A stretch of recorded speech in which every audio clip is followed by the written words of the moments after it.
Баршаға сәлем достар. Бұл Тайжароков мектебінің мектеп үні жобасы аясындағы кезекті эпизод. Ал мен Кангалиева Айсел, мектебіміздің ақпарат фракция министрі. Және бізде қонақта Азаматова Айсен, мектеп президенті. Бүгін бізде өте ерекше шығарылым болайын деп жатыр. Не себепті? Өйткені мектебіміздің президенті осы жақында Атырау қаласында өткен мектеп лидерлер форумынан оралды. Жай ғана оралып қана қоймай, өзімен бірге түрлі оқиғаларды, түрлі қызықты ақпараттарды жинап, бізбен бөлісуге келді. Айсем, менің саған бірең-сараң сұрағым бар. Жалпы жаңа орта болғандықтан, жаңа қала болғандықтан, атмосфера мүлде бөлек болады. Сенің алғашқы әсерің қандай болды? Қайырлы күн баршаңызға. Осындай подкастқа шақырып жатқандарыңыз үшін көп рахмет айтамын. Осы Атырауға барғандағы форумда өте ерекше болды. Өйткені онда тек 20-дан астам облыстан 5 оқушыдан тек лидерлер, көшбасшылар өзінің облысының үмітін ақтап келіп отырған оқушылар. Сондықтан ол аурасы бөлек, атмосферасы жағынан да бөлек, өте керемет форум болды. Жаңадан демалып, жаңадан бір шабыт алып келіп отырық. Және де осы Атырау қаласына барған кезде, Атырау қаласының адамдары өте қонақжай екенін сездік. Бізді кіріп келгеннен бастап кәдімгідей күшті етіп күтіп алды. Бізге өзінің қонақжайлығын көрсетті, өзінің еркін адамдарда еркін сөйлесіп кетуге, тіл табысуға да мейірімді, ақкөңіл сондай жандар екенін сездік. Және кәдімгідей бұрыннан көріп жүрген адамдар секілді араласып, сондай өте керемет әсер алып қайттым. Рахмет. Жаңа сіз айтып жатырсыз ғой, барлық лидерлердің басын біріктірді деп. Сол форумның жалпы мақсаты неде болды? Лидерлердің басын біріктірген себебі қандай? Осы форум негізі жыл сайын өткізіліп отыратын форум.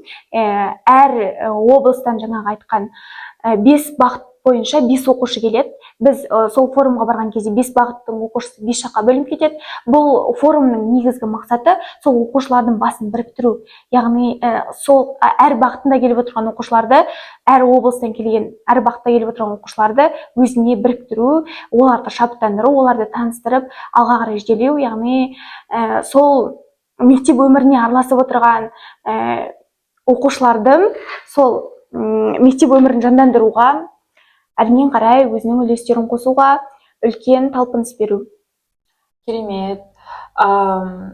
Шабыттандыру дегенде, сол форумнан сен өзіңе қандай мотивация алдың, болмаса енді не дегенмен жаңа орта болғандықтан, бір үлкен түрлі қалалардан жиналатын, керемет талпынысы жоғары оқушылар болатын орта болғандықтан, өзіңе бір мотивация беретін белгілі бір адамдар болған шығар. Сені шабыттандыратын сәттер болған шығар.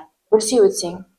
Бұл форумда негізі жаңа айттым ғой, тренингтер өткізілді деп. Бізде 5 бағыт бойынша бөлініп, 5 бағытта бізде ақпарат, дебат, экология және төтенше жағдайлар мен сосын президенттердің 5 бағыты болды. Яғни үздік президенттер.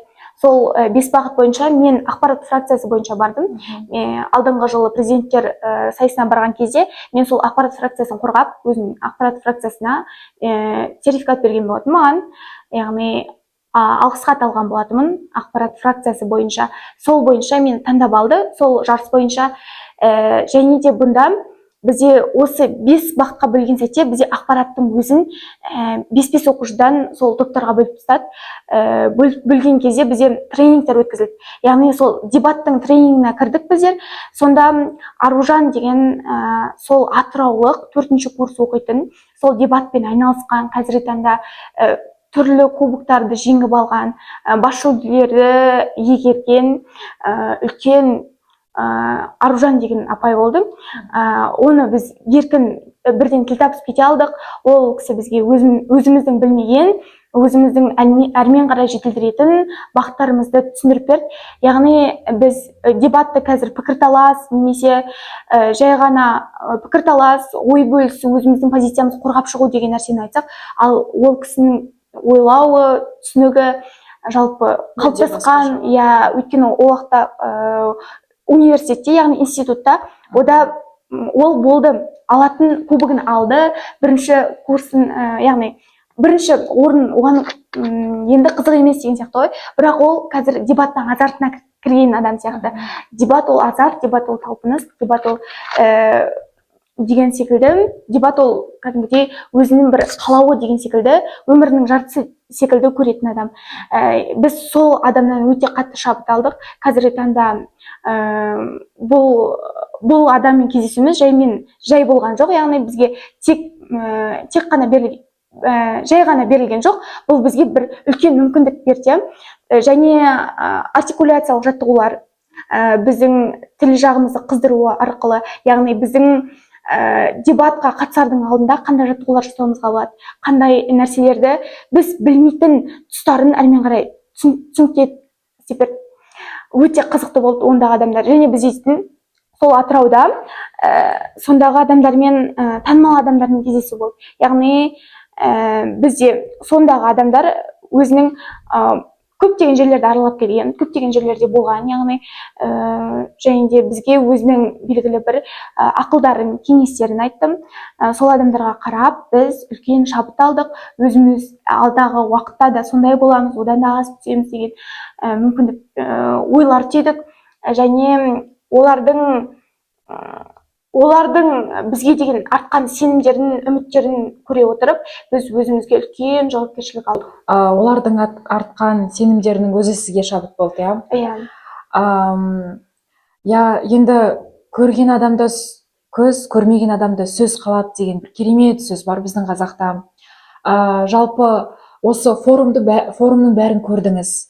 Қалай өтетінін, қандай оқушылардың барын, көптеген талпынысы жоғары, бір әр нәрседен шабыт ала білетін көзқарасы, өмірге деген көзқарасы бөлек адамдарды көрдіңіз. Енді мектепке қандай жаңа идея әкелесіз?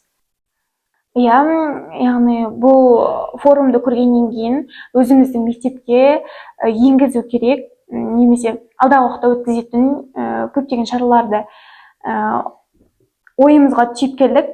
Яғни алдағы уақытта осы аудан көлемінде, біздің ауданның көлемінде, яғни бұл республикалық көлемде болды ғой форум, соның кішігірім түрде ауданның көлеміне ыңғайластырып, сонда ауданның форумын ұйымдастырғымыз келіп отыр.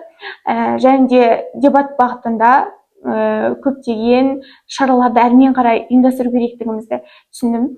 Өйткені сөйлеу ол адамға артық етпейді.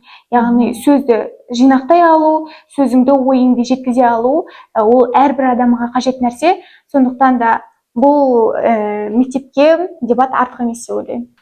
Жалпы енді осы әңгімеден түйгенім, ол форум жай ғана іс-шара емес, ол адамның ой-өрісі, көзқарасы кеңейетін жер, бір мекен екен. Осы форумнан түйгеніңіз біздің мектеп оқушыларына айтарыңыз болса, жолдауыңыз болса?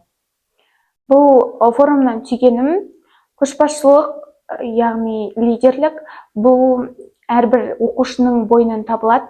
Жай ғана сол дарынды әр адам аша білу керек.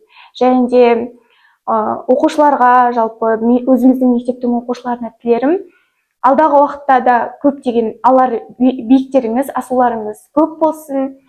Келесі жылғы форумда сіздер де, яғни біздің мектептің оқушылары да тағы да бой көрсетеді деген ойдамын. Алдағы уақытта оқуларыңызға, оқу жылына сәттілік тілеймін. Барлықтарына рахмет. Осылай мені елеп, ескеріп, шақырып отқандарыңызға рахмет. Жақсы болсын сіздерге де. Рахмет. Мектеп президентіміздің жинап келген тәжірибесі ол мектепке ортақ капитал, ортақ тәжірибе болып есептеледі. Аясем, саған үлкен рахмет.